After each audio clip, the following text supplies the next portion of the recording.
आज का जो टॉपिक हम आधुनिक भारत का ब्रिटिश नीतियां या भारतीयों के अगेंस्ट ब्रिटिश की क्या पॉलिसी थी, उसको हम एमसीक्यू क्वेश्चन के रूप में डिस्कस कर रहे हैं। देखिए, पहला जो प्रश्न है वो है, अस्थाई भूमि बंदोबस्त में जमींदारों का हिस्सा होता था। यानी आप देखना, परमानेंट सेटलमेंट में बताना है इसमें जमींदारों का हिस्सा क्या होता था। देखिए, इसमें एक है, ए में है 1/4, बी में 1/6, सी में 1/11, डी में 1/2। यानी आंसर बनेगा इसका सी, 1/11। अब देखिए, अस्थाई बंदोबस्त जो कॉर्नवालिस ने 1793 में लागू किया था, इसके अंतर्गत जमींदारों को जो हिस्सा जो है 1/11 होता था। यानी जमींदार वर्ग जो था एक मीडिएटर का काम करते थे किसान और ब्रिटिश सरकार के बीच में। अब इन्हें जो है रेवेन्यू या लगान इकट्ठा करने के एवज में इनका जो हिस्सा होता था वो 1/11 होता था। बाकी जो बचता था उसको एक खजाने में जमा करना भी इनकी ही जिम्मेदारी थी। क्वेश्चन नंबर 2 देखिए आप, जो है निम्नलिखित में से किस समाचार पत्र ने कहा था कि भारत में रेल का विकास एक हथकड़ी है। यानी ये बताना है कि भारत में जो है रेल का विकास एक हथकड़ी है। ये बताना किसने कहा था।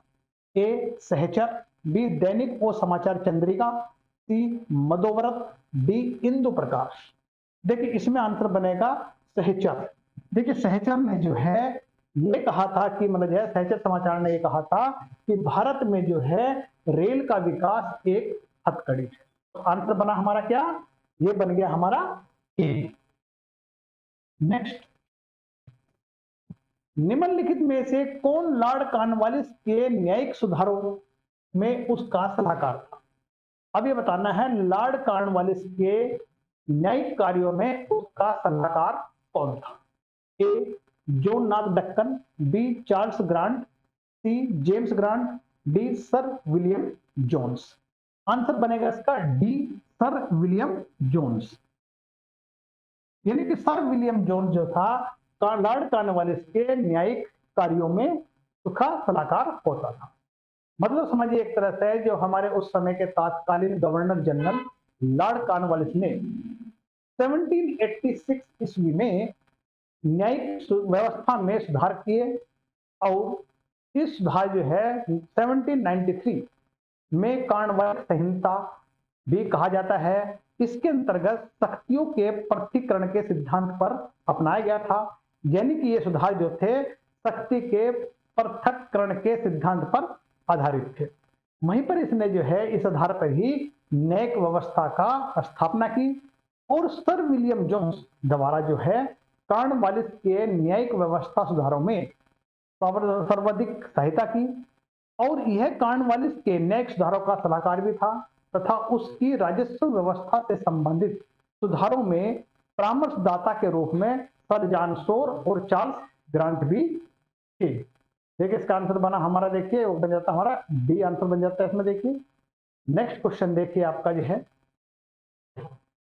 भारतीय अधिवेशन या भारतीय राष्ट्रीय कांग्रेस के निम्नलिखित में से किस अधिवेशन में निकासी का सिद्धांत को औपचारिक रूप से स्वीकार किया गया। निकासी का सिद्धांत बताना है, यानी कि ड्रेन ऑफ वेल्थ। अब इसे बताना ड्रेन ऑफ वेल्थ को जो है औपचारिक रूप से स्वीकार कब किया गया था, कौन से अधिवेशन में किया गया था। देखिए आंसर बनेगा इसमें ए बनारस अधिवेशन, बी कलकत्ता अधिवेशन 1906, सी सूरत अधिवेशन 1907, डी उपरोक्त में से कोई नहीं।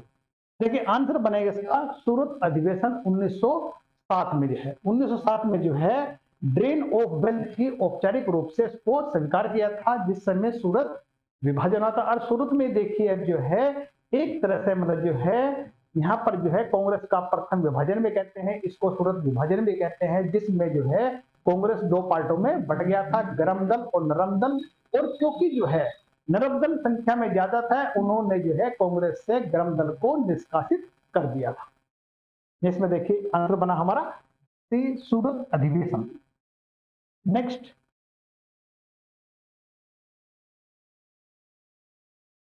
अब इसमें देखिए इनको मिलान करना है। देखिए मिलान करने में देखिए मैं पहले भी कहा था आपको, सबसे पहले जब मिलान वाले क्वेश्चन करते हैं तो सबसे पहले आप ये काम करिए, ए बी सी और डी ये लिखिए। अगर इस तरह सोल्व करेंगे तो मिलान वाला क्वेश्चन कभी गलत नहीं होगा। एक देखिए मतलब जो है जॉन नॉट डक्टन जो था वो देखिए आप जो है बनारस में अस्थायी बंदोबस्त था। देखिए मतलब जो है इसका देखिए आप जो है यानी कि जॉन डक्टन यानी इसका बनेगा ए का क्या, ठीक। उसके बाद देखिए आपका जो है थॉमस मुनरो, थॉमस मुनरो है, ये है हमारी मतलब जो है रहितवाड़ी यानी नहीं हमारा ये तीन। उसके बाद देखिए कॉर्नवालिस, कॉर्नवालिस जो था बंगाल में अस्थायी बंदोबस्त यानी कि उसके बाद Holt Mackenzie, Holt Mackenzie Mahalwari देखिए आप जो है ये एक बन जाता है। अब इसमें देखिए ये ऑप्शन देखना आपको 4 3 2 1। अब इसमें भी मैच कर लीजिए कहां मैच कर रहा है। देखिए आप ये है तो देखिए इसमें 4 3 2 1 मतलब मैच कर रहा है हमारा ए, आंसर बन गया हमारा ए। कहने का मतलब है जो नॉट डक्कन जो थे वो जो है हमारे देखिए मतलब जो है वो बनारस के अस्थायी बंदोबस्त से थे। उसके बाद थॉमस मुंडो रैयतवाड़ी बंदोबस्त से संबंधित थे। उसके बाद है कॉर्नवालिस, कॉर्नवालिस जो थे हमारे बंगाल में अस्थायी बंदोबस्त से संबंधित थे। और उसके बाद हाल्ट मैकेंजी जो थे महलवाड़ी बंदोबस्त से संबंधित थे। तो आंसर बन गया हमारा ए। नेक्स्ट, निम्नलिखित में से कौन अस्थायी बंदोबस्तों के गुणों में नहीं था, यानी हम जब परमानेंट सेटलमेंट है उसके गुणों के बारे में बताना कौन नहीं था। देखिए ए, इसने सरकार के लिए वार्षिक नियमित भू राजस्व सुनिश्चित किया। देखिए ये सही है। उसके बाद सरकार अस्थायी बंदोबस्त को प्रदर्शित कर समय समय पर होने वाले बंदोबस्त से मुक्त हो गई, ठीक है। इसी के बाद देखिए इसने कंपनी के लिए एक निष्ठावान जमींदार वर्ग का निर्माण किया। बिल्कुल सही बात है, क्योंकि जमींदार जो था इनको एक निष्ठावान वर्ग मिला था जो है जो पूरी अस्थायी बंदोबस्त में एक मीडिएटर या मध्यस्थता का काम करता था। उसी का देखिए जो है इसने किसानों के हितों को सुरक्षित किया। देखिए ये रॉन्ग है, इसने किसानों के सुरक्षित नहीं किया, ये हमारा डी आंसर बन जाता है।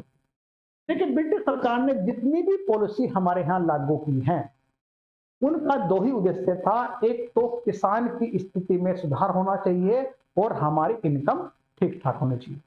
अब देखिए इनका जो है इनकी इनकम तो अच्छी हुई है पर किसानों की स्थिति में सुधार की अपेक्षा उनकी स्थिति और बदतर हो गई है। देखिए इनके जो प्रोग्राम बात करते हैं, अस्थायी बंदोबस्त की बात करते हैं, रैयतवाड़ी की बात करते हैं या महलवाड़ी की बात करते हैं। अब इन तीनों सिस्टम का उद्देश्य मैंने पहले बताया है, इनका उद्देश्य सिर्फ यही था कि आपको जो है किसान की स्थिति में सुधार होना चाहिए और हमारी इनकम ठीक होनी चाहिए। इनका देखिए पहला उद्देश्य कभी पूरा नहीं हुआ है, बाकी उद्देश्य सारे पूरे होते चले गए। देखिए और किसानों को शोषण होता चला गया, वो और दरिद्रता की स्थिति में पहुंच गए। क्यों? क्योंकि अगर स्थायी बंदोबस्त में देखते हैं वहां पर जमींदार शोषण करते हैं, रैयतवाड़ी में जो एजेंट है वो शोषण करते हैं और महलवाड़ी में सरपंच या गांव का जो रेवेन्यू इकट्ठा करने वाला था वो सिर्फ जो है इनका शोषण ही शोषण कर रहे हैं। देखिए नेक्स्ट क्वेश्चन देखिए आपका ये बना हमारा, देखिए इसका आंसर बना है D. Next question, British Bharat में रेलवे की उपयोगिता पर किसने यह टिप्पणी की। अब देखिए मुझे है रेलवे के ऊपर किसने टिप्पणी की। ए, ब्रिटिश ने उसमें ब्रिटिश भारत में रेलवे का कोई उपयोगिता नहीं है, यह दूसरों की पत्नी का अलंकृत करना जैसा है। अब देखिए कोटेशन बतानी है किसने कही है आपका। देखिए ये देखिए हमारा ब्रिटिश भारत में रेलवे की कोई उपयोगिता नहीं है फिर भी यह दूसरों की पत्नी को अलंकृत करने जैसा है। ऑप्शन बना ए दादा भाई नरोजी, बी में है डी ई वाचा, सी में जेबी जोशी, डी में बाल गंगाधर तिलक। तो आंसर बना हमारा डी बाल गंगाधर तिलक। तो आंसर बन गया हमारा डी। नेक्स्ट क्वेश्चन देखिए आपका जो है पिट्स ने भारत अधिनियम में निम्नलिखित में से कौन सा प्रावधान नहीं था, यानी पिट्स इंडिया एक्ट में बताना है आपको कौन सा नहीं था। अब इसमें देखिए ए, लंदन में एक नियंत्रक मंडल की स्थापना की गई जिसमें 6 सदस्य थे। बिल्कुल सही है। गवर्नर जनरल की परिषद के सदस्यों की संख्या 4 से घटाकर 3 कर दी गई। ये भी सही है। देखिए आप जो है नियंत्रण मंडल को कंपनी की राजनीतिक, प्रशासनिक और व्यापारिक कार्यों का प्रबंध करना था, ये भी सही है। डी, कंपनी के केवल व्यापारिक कार्यों का प्रबंध संचालक मंडल को करना होता था, ये रॉन्ग हो जाता है, तो आंसर बना हमारा डी। अब देखिए, अगर हम बात करते हैं पिट्स इंडिया एक्ट की बात करते हैं। पिट्स इंडिया एक्ट देखिए, इसमें जो है 1784 ईस्वी में पिट्स इंडिया एक्ट लाया गया है। यह एक्ट रेगुलेटिंग एक्ट यानी 1773 की कंपनियों को या कमियों को दूर करने के उद्देश्य से 1774 में लाया गया था या इसे लागू किया गया था। मतलब उद्देश्य क्या था, जो भी हमारे रेगुलेटिंग एक्ट 1773 में जो कमियां थी उनको दूर करने के लिए 1784 में पिट्स इंडिया एक्ट को लाया गया। अब पिट्स इंडिया एक्ट के तहत जो है भारतीय मामलों की देखरेख के लिए एक नियंत्रक परिषद यानी बोर्ड ऑफ कंट्रोल की स्थापना की गई है, जिसकी परिषद में 6 कमिश्नर, 1 राज्य सचिव और 4 प्रिवी काउंसलर थे। गवर्नर जनरल की पार्षद में सदस्यों की संख्या 3 कर दी गई। इस परिषद को युद्ध, राजस्व संबंधी संधि इत्यादि अधिकार युक्त शक्तियां प्रदान की गई है। देखिए, यह है हमारा आंसर बना है डी। नेक्स्ट,